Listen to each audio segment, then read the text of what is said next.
But I resume recording. Fantastic. Yeah, guys, please mute yourself.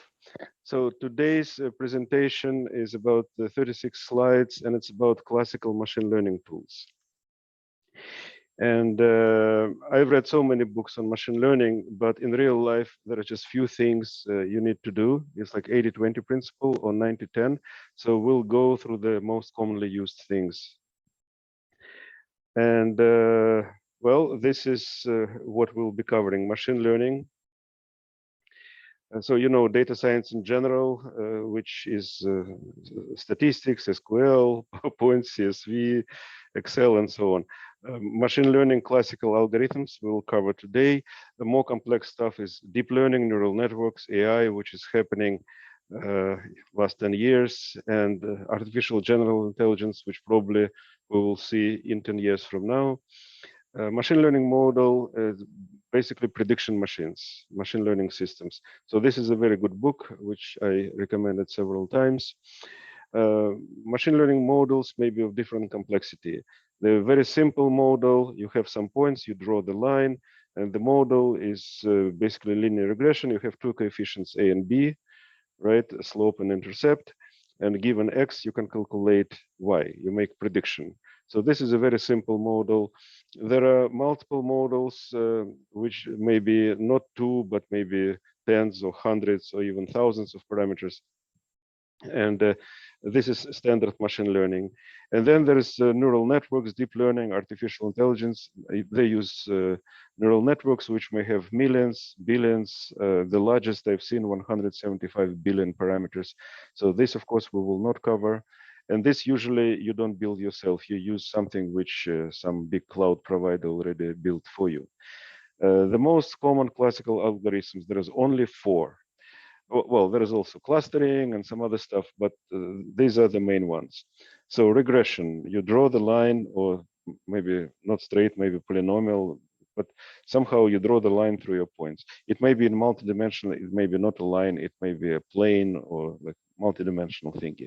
Classification, you, well, classify means you separate different data points somehow. You train your algorithm to find good way to separate your data points. This is classification. Anomaly detection. You have some normal events and you have anomaly which is outlier, which lies far from your common data points. Like, for example, these are normal people and this is a giant. So it's far from regular people. And forecasting. So you have some time series, maybe multiple time series, and then you try to forecast which will happen in the future. And as you see in this graph, you have some trend, which it looks like it's not linear. You have some seasonality, oscillations, and a good model have to take all this into account. So regression, classification, anomaly detection, and forecasting. And regression and classification. So regression, draw line through points. Classification, find how to split your data into several classes, usually 2, which is called binary classification.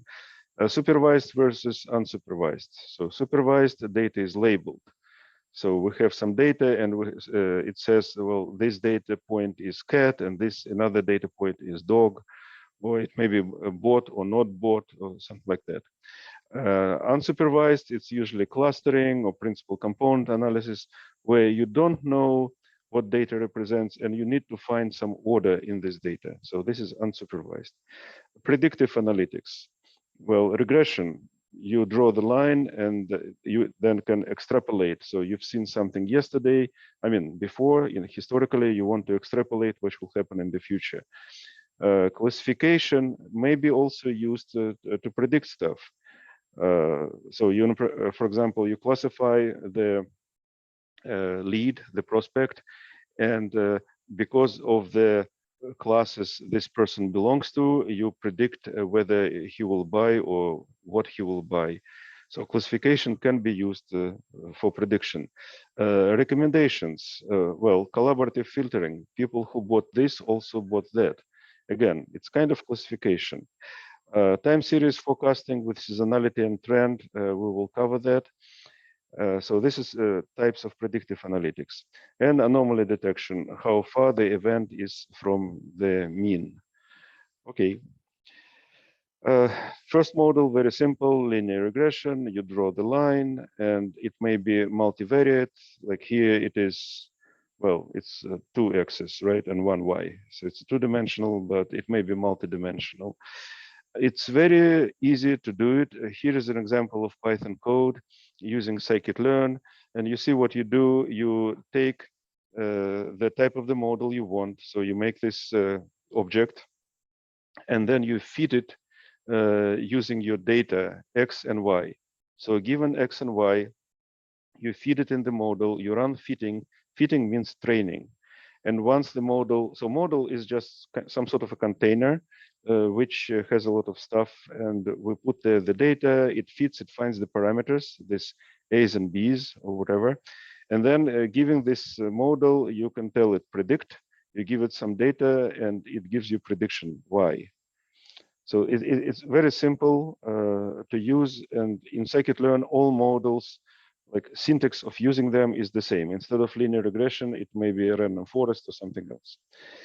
Same syntax, very easy to use. Logistic regression, it's a binary classification model. So the idea is you have some points, let's say it's usually example with cancer, like when size of cancer is small, you say the person is healthy, and big, usually it's not healthy, it's cancer, and you need to model it somehow. Well, drawing the line is not very good idea. For example, if you add more, even bigger cancers, it will move the line, like it will change its slope, although it shouldn't. So the better model is the curve, better fit. How people find the model, the best fit? Well, first of all, they use a formula. Usually people use this formula, and well, you can use other formulas, like you can use arctangent or something, but this formula is really easy to use. And it's heart of it, it's linear formula, but it's kind of bent using this transformation to be like sigmoid. But underneath, it's a linear formula. It has two coefficients, B0, B1. And if it's multidimensional, you will see B2, B3, and so on. Here somewhere I have an actual example of that. Okay, we'll come to it. Anyway, so this is this formula. Coefficients people find iteratively using gradient descent. So there is no analytic solution. And interesting question, what error function to use? Because each point may be classified as 0 and 1, so you need to find error from 0 and error from 1. And so people use actually two branches. The error function consists of two curves.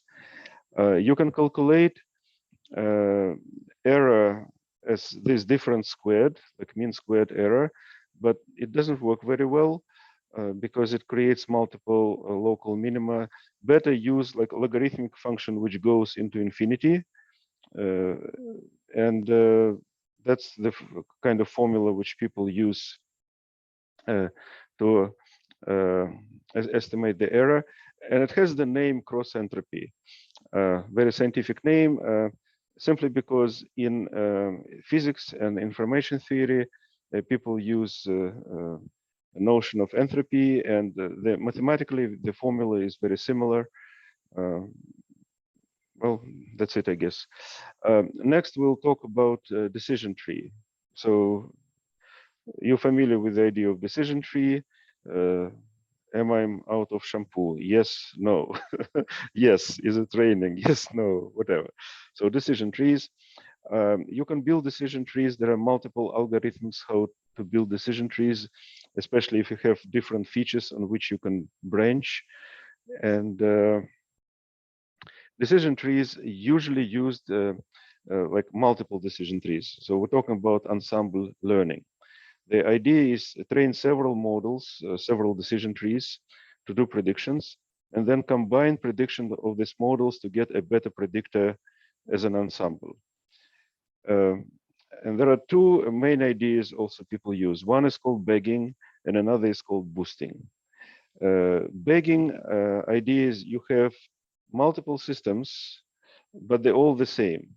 They can be trained in parallel, and then they vote. So this is the idea of Senate or Congress or committee which vote to make a decision. Uh, if they all believe in like something, if they all have some sort of bias, averaging will not remove the bias. But if some of these people or some of these systems, some of these trees are crazy, averaging will remove those outliers. So it makes the prediction more stable. So it's a majority voting system. And this is called bagging, and this is how random forest works. And another idea, you create the first tree, first approximation, then when you build the next tree, you try to correct errors of the first tree.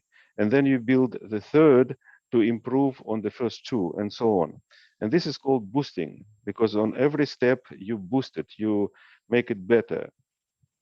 So wrong bias can actually be removed using correction and validation. And these type of methods provide better accuracy than just parallel, but they also take more resources and longer time to train. And this approach is actually used by science, right? So it's a power of validation. Open source community, that's how people do science. Okay, this is ensemble learning, so how we build the tree. And it's possible to combine any types of models. They don't have to be of the same type. But most commonly, people use trees, decision trees, and either random forest, which is bagging, parallel training, or gradient boosting, which is sequential training. Under the hood, these models usually combine 100 to 100 similar trees. So the differences in these algorithms are how you select data to train those trees. So for example, in random forest, data is selected randomly and independently between trees. But in sequential, in boosting, you add some randomness, but you also improve on the previous experience, right? So you have to add some trees from the previous trees where previous trees didn't do good job, and you want to correct that, right? And then how you combine the predictions of these trees. And again, in random forest, it's just democratic voting, whereas in boosting algorithms, they come with the different weights to get the best result. So, okay. This is a binary classification problem, but we solve it using different methods. So this is actual data. So suppose you have two dimensions and the values are 0 or 1. So let's say 1 is those red pieces. So they're like islands. If you try to use logistic regression, so you're using this type of formula, and logistic regression will do its best to separate red from gray, and it will come with some sort of shape like this. And so you see what it's doing. It's a linear regressor. It splits into two areas. It cannot fit the islands. But if you look at the random forest classifier or XGBoost classifier, they do perfect job of identifying the complex structure of the data, right? So that's why they're my favorites, and especially I like random forest because it's a parallel nature. Each tree is independent, and they can be trained in parallel. Training is very fast. Okay, these are the people who invented the trees. Mostly work was done in Berkeley. Leo Breiman, who unfortunately long time dead, 2005, but he and Adele Cutler wrote the first random forest program in Fortran, 2002, 2003. And Jerome Friedman is mostly responsible for creating the boosting algorithm. So they have this classical book, which you can buy on Amazon, like $70, $80. So these are boosting algorithms starting from AdaBoost in 95.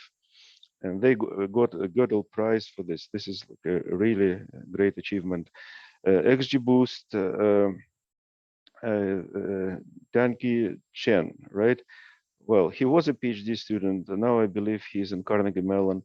LightGBM was created by Microsoft, CatBoost by Yandex, and there are so many other boosting algorithms nowadays.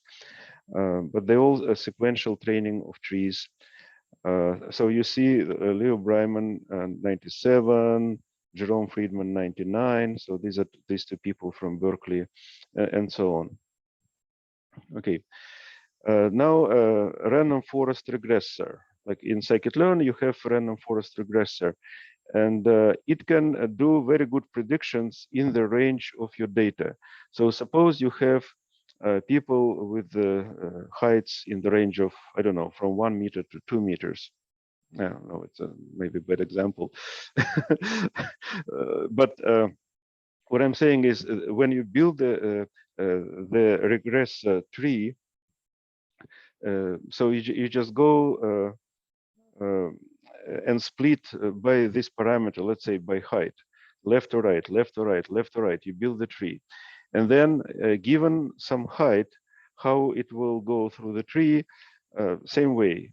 Is it bigger, or so do I go left, do I go right? And eventually you go to the leaf, and whatever value is there, that's what you predict. So linear regress can predict in the range of original values. It cannot do extrapolation. So linear regression can do extrapolation. You see, just draw the line and it will do extrapolation. Random forest, if you go out of the range, it will just predict the largest value. That's it. It cannot do anything else. So trees, they're excellent, but not always. To go outside, you need to have some theory of how to um, extrapolate and some sort of regression. Okay. Next, like more about forecasting. There are multiple models people developed over time. Well, Facebook Profit is Azure AutoML has many methods. Amazon has AWS Deep AR. It's using recurrent neural networks. Usually, if you have some data, so here, for example, the top graph represents some data. You see there is some trend. You see also there are some oscillations, some seasonality, which means like weekly or monthly oscillations. And what you can do, you can split this, decompose it into the trend, and then maybe seasonality, and then like some residual noise. Uh, there are libraries today which do it very fast and very effectively. And then what you can do, you can model your trend using some sort of regression, and you can model other things because now they're in limited range. You can use random forest if you want, and then you combine them. So this is a simple way to do it using classical methods, but you can also use neural networks, which most advanced systems do. Okay, I really highly recommend this author, Jason Brownlee.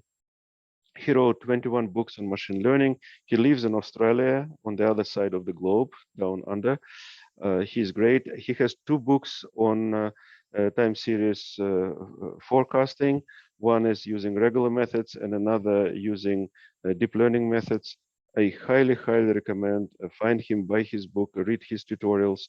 His strategy is he creates tutorials online, and then once he has like 20, 30 of those, he combines them in a book. And now he has like 21 books, lots of materials. He uses Python for everything. Absolutely amazing guy, very talented. Anomaly detection. Anomaly detection is a very simple idea. So here we're building trees. So for example, we have people, and we build tree using some quality, maybe height or something. And if we draw the create distribution of the, let's say, height, and let's say this is the distribution. So average person is somewhere here, but a very small person or very tall person, like the giant, he will be isolated much faster. On like first several steps, and this is the idea how you use trees to find anomalies, and the idea is actually called isolation forest. So this is original paper about isolation forest tutorial. Amazon has a system which is called random cut forest, which is basically isolation forest, but it's proprietary, not open source, and it allows to run effectively on multiple computers in parallel and process streaming data. Okay, so this is about anomaly detection. Again, not rocket science at all. It just build some sort of distribution, find the mean, find the sigma, and find all the points which are far away, like maybe 3 sigma or more of the mean. This will be your outliers. Well, the picture is a little bit more complex if you have multiple dimensions and you have maybe some sort of clustering in multiple centers. Okay, ROC curve, receiver operating characteristic curve, and precision recall curve. So we spoke about it before. It came from Second World War. So this is the ROC curve. So you have false positive rates versus recall or true positive rates, and depending on the threshold. So here's the picture. You have signal plus noise. So these are the signals, these are planes, and this is noise. And when you combine them, you have something like that. And you decide to draw a line, a threshold, and say, like, whatever is above is a plane, and whatever is below is a noise, right? So if you go all the way down, then everything will be plane, right? So you will be in this point. And if you go all the way up, then nothing will be plane and everything will be noise. And usually you want to find some sort of sweet spot where you reasonably detect planes and separate them from noise. So that's the idea of ROC curve. And people use AUC, which is area under the curve. Well, if the curve is really good, it's close to the square, and the area here is close to 1. So that's the idea. Okay. So these are several examples. Here, for example, we have precision of 100 and recall is 15. What is precision? What recall? Precision means from what the model says is a plane, how many are actually planes? And you see, in this case, it's 100. So it's like a sniper. It has very good precision. Recall is, well, how many planes it actually found? And not all of them, because these are all the planes. So recall is small. Here, it's another example. You see the red area, so we hit all the planes, but we also hit a lot of noise. So the model calls all this a plane. So here the model is right, but here the model is wrong. So the precision is only 50%. Only 50% of what the model tells this plane is actually plane. But recall is 100% because we got all the planes. Okay, this is ideal situation. Precision is 100 and recall is 100. So it's both a sniper and a nuclear blast. And then, well, this is a typical situation where you have some reasonable precision and some reasonable recall. In situation where data is imbalanced, ROC area under the curve is not a good parameter to use. So imagine imbalanced data set for 10 airplanes, and we get 10,000 noise spikes. And suppose we have classifier with reasonably good ROC curve with a sweet spot here, identifies 90% of planes and only 1% of noise as planes, right? So the AUC is close to 1. We have very good curve. But what does it mean? That means that 1% of noise, but we have 10,000 noise spikes. So 1%, it will be 100 noise spikes. So we actually, this model will identify 100 noise spikes per plane. Well, 100 noise spikes as planes and 9 planes as planes. So noise will be like 10 times more prevalent. Okay, stop. So the precision recall curve is much better, and we don't have time to go into this. Next notion to know is confusion matrix. So you have actual classes, let's say true or false, and predicted classes, I mean positive and negative. And you put your numbers here, and if the matrix, if you compare actual versus predicted, if it looks like a diagonal, that means, well, it's good. It does good prediction. But if you have something here, this decreases your accuracy. Accuracy actually is weight of your diagonal divided by the weight of the whole matrix. So this is defined here at the bottom. Okay, this is another example of precision and recall. Although here in medicine, people use the term sensitivity and specificity. Sensitivity is recall, it's a true positive rate, and specificity is true negative rate. Okay, we don't have time to go through this. Okay, regularization, regularity. The idea of the model is to find regularity in the data, right? And if you use very simplistic model, like for example, draw the line, you may have a big error, and it doesn't matter how you draw the line, you still will have big error because the model is too simple. So they say high bias model. If the model fits every point, then it has high variance, right? It's too complex model. It's called overfitting. So it fits the noise. And the best is in the middle, where you have bias and variance trade-off. So between this and this, you find some compromise. Okay. And usually to find this compromise, people, well, split data on training and testing, train on training data and then test on testing data and try to decrease the error on the testing data. So the model needs to be able to generalize, meaning that it will work on data it hasn't seen before. Okay. Regularization, ridge regression. I guess we don't have time for this either. But the idea is of ridge regression, if you have linear regression and you have two parameters, two axes, which are very similar or equal, then you can create a model where one parameter gets like plus coefficient and another is minus coefficient, and it may be 1 minus 1 or 100 minus 100, and they all will fit. So in this graph, you see you'll get like a groove, a ridge, a line of multiple values of coefficients for x1 and x2, and you don't want to have multiple possible coefficients. You want like model to be stable, and the way to do it is to add a factor which penalizes for big coefficients. So this will stabilize coefficients. So this is called regression term. So you change the model a little bit. And this goes into explanation of how it works. Okay, we will skip this. LASSA, elastic net. Again, the idea about regularization. And one thing here is that you can use squared error, or you can use, for example, absolute value.